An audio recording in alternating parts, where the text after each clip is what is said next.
Hey guys, it's J Chris, and today I'm joined with PunkRevolutionNow, and we're talking about slowcore. Punk Revolution. There's two albums that I there's two albums that I really wanted to talk to you guys about, and that's the groundbreaking Stratosphere by Duster and Ariel M's self-titled solo project. Great album, very underrated. And let's begin. Yeah. So we're gonna talk about Stratosphere first. I really feel like some standout tracks on Stratosphere are, it has a great opener. Moon Age is really good. It's like very alien-like, and it's just a great way to open up the album. And then it heads into Heading for the Door. It just has some great lyrics to it. It's just the way his voice is and the way he sets up this like gloomy atmosphere. It's just so good. Yeah, I feel like the whole album is like really driven a lot by its atmosphere. Like fantastic guitar work with like awesome, just like, you know, this was like in the 90s, like they were really utilizing like a lot of like those alternative rock guitar pedals, but in a way that was like a lot more chill. You know what I mean? Like there are some louder moments on this album for sure, but like it's just like they use these like fuzzy, nice, warm guitar pedals and guitar tones and guitar riffs to make a really atmospheric, warm, fuzzy, delicious album. You know what I mean? I feel like they definitely get all of the like their influences from the 90s, and then they just like end the decade off, because this came out in 1998. They just end the decade off with this like great album that just has all these influences from the early 90s, and it's just great way to like definitely like it.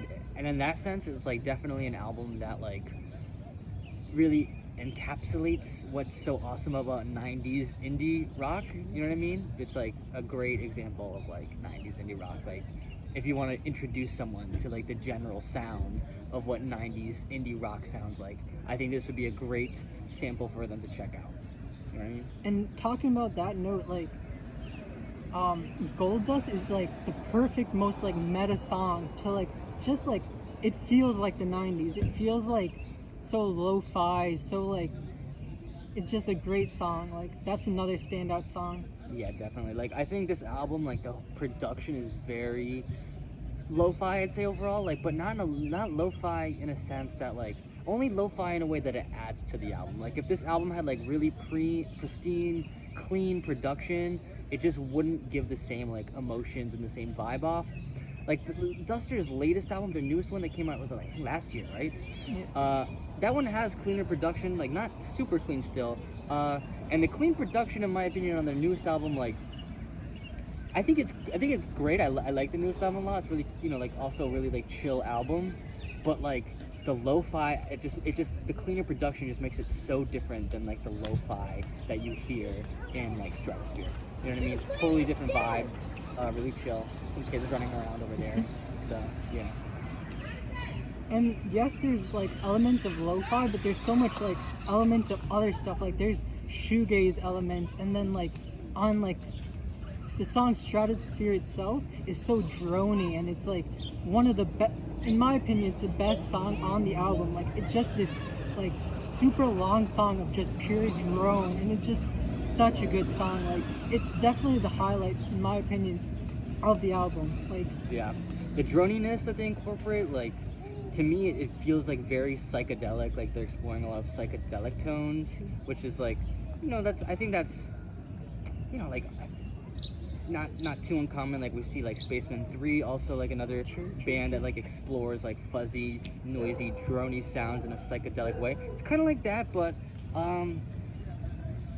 just like really warm. Like I the first thing that comes to my mind when I think about the song is just like warm. Like this is like warm, fuzzy. Like the fuzziness is gonna also, wrap like, you in a blanket. yeah. Comfortable, yes. Like, so if you're in a mood for a comfortable, like chill album, you know, like lay in bed and like chill all day, like this is like a great album for that. Also, Stratosphere, the song itself, definitely took inspiration from Earth 2. Like you can see that with the cover, and it's just that drone kind of sound is put on to Stratosphere, the song itself. But some other songs I really liked. I always liked Constellations. The way it sounds like stars almost with the guitars and stuff. It really I really liked that one early on when I would listen to Duster. That was definitely one of my favorites. Yeah, for sure. What else? What's that one song like Echoes? And Oh, something? Echo Bravo. Echo Bravo. That Yeah. song is like, that song grew on me because it's so like noisy and like distorted and like twisted. Yeah. But then it like, the drums come in and it's just like, whoa. Like, that song is massive. Yeah. They get huge guitar tones there, and like the whole song is just like epic. Yeah. You know what I mean? The whole album, it's almost like a concept album in the way where they're really painting this picture of like space and the stratosphere and aliens maybe, but that song, it always thought like, it kind of sounds like alarms are going off and like just the ship is crashing maybe, like it's just this chaotic sound, and it's like maybe this like this grand song of like, I'm not sure how to describe it, but it's just, you guys have to listen to it yourself, but it's a great song. Definitely. I agree. Yeah, so any other songs that stand out to you on Stratosphere? I mean, honestly, the whole album to me is like an experience that I enjoy listening from like start to finish. Yeah. But like, I think we hit on all like, I think we hit on a lot of like the really good songs Yeah. that like are like totally worth like calling out.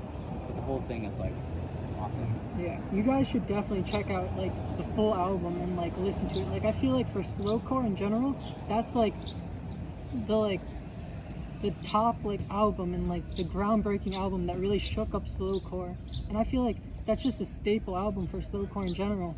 But Yeah. another album that I wanted to talk to you guys about is Ariel M, and I feel like that's like not as known as a slowcore album. So I wanted Yeah. to talk to you guys about it. Definitely.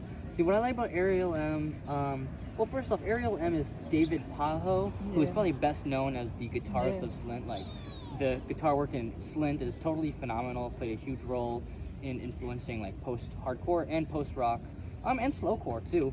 I feel like a lot of people don't really think about it too much, but Spiderland, you know, it does engage in a lot of the slower tempos and minimalistic rock elements found in slowcore, which David Pajo explores a lot in his solo project. David Pajo has actually released a lot of interesting solo project releases, as well as being the guitarist in freaking Tortoise, another very important band for post-rock, and The Four Carnation, another pretty awesome 90s and 2000s post-rock band. But in Ariel M, it's really just focusing so much on his guitar work. You really get to just like dive in and understand David Pajo as a guitarist. Very minimal, really focusing a lot on like making interesting guitar patterns, and just, you know, it's pretty minimal, lots of repetition, not trying to like shred or blow your mind. It's like really calming and beautiful, and engaging in layering a lot of beautiful textures. Like it's, and the amount of textures he's laying on, it's the way this whole album is, you know, best enjoyed is like just kind of indulging in these like delicious textures. I would say like that's where like the big post-rock element of this album comes out, is like focusing more on the textures rather than like in a traditional rock song where there's like, you know, like some guy singing over a chorus or something like that. This is a lot more experimental. Some pretty interesting rhythms going on, like I in their song AASS, I think that's what it's called. Mhm. Yeah, ass. But Yeah. it like there's like a pretty interesting kind of like polyrhythm going on where David Pajo is playing a riff. I think it's in like 6/4, and then the percussion's going in 4/4, and it's just very hypnotic, really beautiful. And I think like emotionally, like this is, you know, slowcore. Usually, you know, not their song content is lyrically isn't always sad. You know what I mean? Like there's some songs in slowcore that aren't necessarily sad, but I feel like the genre of slowcore in general like flirts with like sadness as an emotion. You know what I mean?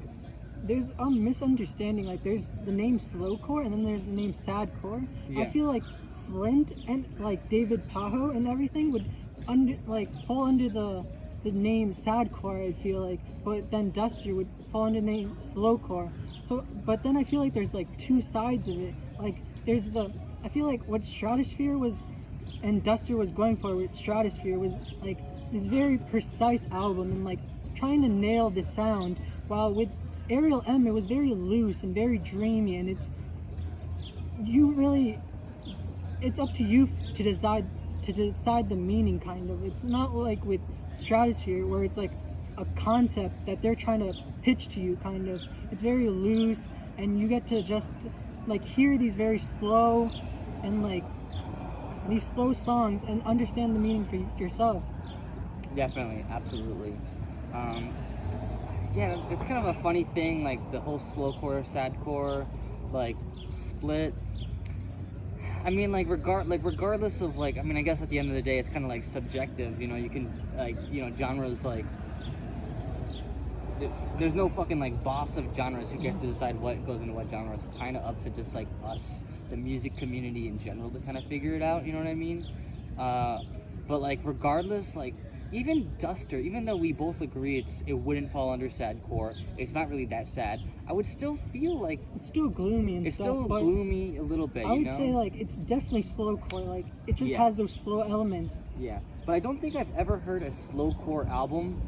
Maybe someone could recommend one to me. I feel like every slowcore album I've heard, besides maybe Galaxy 500, but even then, like just incorporates just a little bit of a gloomy, sad feel to it. I don't know if that's just natural because of the slower tempos that naturally comes out, or if that's just like how when the influences that made slowcore when it comes together just feel sad. You know what I mean? I think it's kind of hard to play a song. Definitely the inspirations of those first like early 90s slowcore albums, those set the mood of like that gloomy, that sad like Red House Painters and like Low and like those really set the mood for being sad and stuff. But definitely. Stratosphere kind of changes it.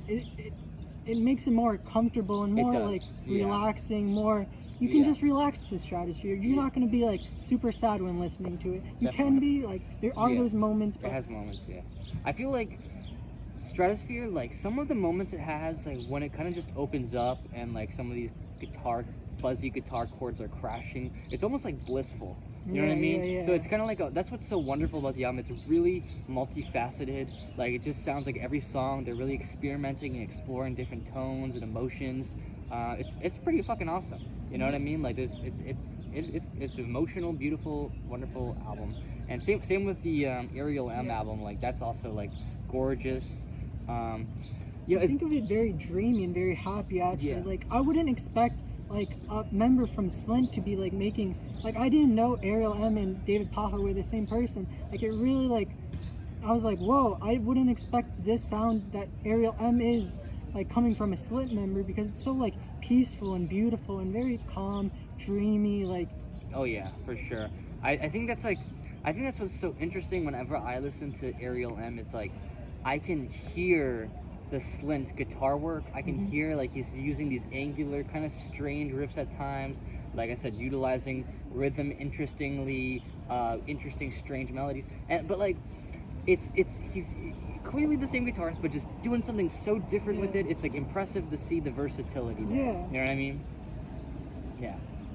So I mean that's pretty much like, I mean that's some standout tracks that I like on Ariel M. I like Dazed and Awake. Like that one kind of reminds me of Gold Dust from Stratosphere. It's like it's just such a like a hazy kind of like fun kind of track, and it's just like when I would listen to this album or listen to Ariel M, I would just be on like a car ride, just chilling out, dreaming, daydreaming or whatever. Like it's just a nice album. I really like. Speaking on the versatility of David Pajo, like Compassion M, I think it's called, on the album, it's just this like crazy like orchestra of like sounds kind of, and it's just like, what is going on? It's just such a beautiful song. It's not like any like slowcore that I've heard before, and it's definitely, it shows the post-rock influence, and this is where Ariel M really like shines in a way where it does have slowcore, but then it shows its post-rock influences. Do you hear anything else with Ariel M? I definitely hear the post-rock influences. One thing is kind of like, I think it's interesting that like you can totally compare this album to Stratosphere, but I just feel like, you know, they're both calm, like chill, relaxing albums in many ways. But like David Pajo, I feel like the guitar tones in general are cleaner. Like I said, like Duster, they're really interested in exploring more psychedelic, shoegazy, reverb, distortion. Well, David Pajo, I think is like he really like is trying to utilize like melody and rhythm and just like clean textures more. Yeah, textures more than melody, really. Rhythms and textures in a more clean way to kind of create those same emotions. You know what I mean? So pretty interesting to see like how like slowcore is a genre that I feel like it's probably one of the more niche genres. You know what I mean? Not as many, you know, slowcore bands as there are like, you know, rappers, I guess you could say. But like they are still capable of just covering so much ground in this like really niche, interesting genre. Yeah. Any songs that you like on Ariel M? AAS definitely like blew me away. Like to me, I loved when I like noticed the like polyrhythm there, like that like stunned me. Like I was like, damn, this shit's like, it's like so subtle, but like if you pick up on the subtleties, like there's like a lot of complexities here. You know? I feel like the whole project itself is very subtle and like, I don't know, like I don't hear much about the album in general. Like it can be very like slept on, kind of like. Yeah. Definitely. I'm not sure of the song I'm thinking about, but the whole Ariel M sounds very peaceful and calm and beautiful. But then there's this one song that's very slit inspired. Like you can tell it gets a little darker, and then you can tell like it's a little slit like esque kind of. Yeah. But I think these two albums are like the great, like you should check these out if you're trying to understand slowcore and like get into it. Like I don't know, these two albums just cover so much sounds and like kind of like if you're interested in like shoegaze and drone and space rock, you should definitely check out Stratosphere. And if you're interested in like more post rock, I guess. Post rock, almost like it's kind of like also like math rock maybe. Yeah, a little bit of math rock in there. Almost feels a little bit like, I don't know, like ambient in a sense. Like it's not ambient, like, but it's just, it creates kind of like an atmosphere that's enjoyable in the same way that you might want to listen to an ambient album. You know what I mean? It's just chill. It's just really chill. You know? Yeah. So yeah, definitely like the two different sides of slowcore. You know. I always thought of slowcore or Stratosphere as this grand project, and it's like definitely this groundbreaking project and everyone knows about it. So I wanted to show you like the top of slowcore, but then I also wanted to show you guys about this like slept on album. I feel like for sure. Spiderland gets so much recognition, but I've never like seen people like praising Ariel M and like David Pajo's solo stuff, like with Papa M or Ariel M. Like I don't hear them like getting enough recognition to the same degree of like a Spiderland or like a Stratosphere. Oh yeah, for sure. Like in my opinion, David Pajo, one of the greatest guitarists of all time, honestly. Like definitely like super influential 90s guitarist in the indie rock scene. Just massive. I mean, post rock and slowcore and post hardcore, these are huge genres, totally different from each other in a lot of ways, have some similarities too, but like David Pajo had a huge impact on all three of those genres with fantastic complex guitar work, had a huge influence on me as a guitarist. I think like if you list David Pajo as one of the greatest guitarists of all time, I think that's a totally fair take. You know what I mean? He's outstanding. So one thing that I wanted to bring up too is like this was his solo project. Like with Duster, you have like these three guys putting all into this grand project, but with Ariel M, it's just this chill solo project where it's like David just kind of like jamming out, and it's just so relaxing, and so it's like it's just two great albums. Like all right, there's the ice cream truck. Anything else you wanted to speak on? Honestly, I feel like I got all my thoughts out on these two. I think they're two good choices. Like the ice cream truck. Is this slowcore? Yeah, it's ambient. The ice cream truck is playing slowcore right now, so that's I think that's beautiful. Okay, I think that's all for today, guys. Yeah. Definitely check out both of these albums, and I don't think you guys will be disappointed. So any last words? Nah, just thanks for inviting me. I had fun. Love slowcore. I'm gonna go home and listen to some cool slowcore. Let me know, tweet at me, comment on the video, let me know what slowcore I need to check out, because I love slowcore, and I've listened to a lot of it, but I want your obscure epic recommendations. Yeah. Leave any comments you have below about slowcore. If you talk about slowcore or sadcore, what are your thoughts about that? And that's all for today. Yep. See you guys. Peace.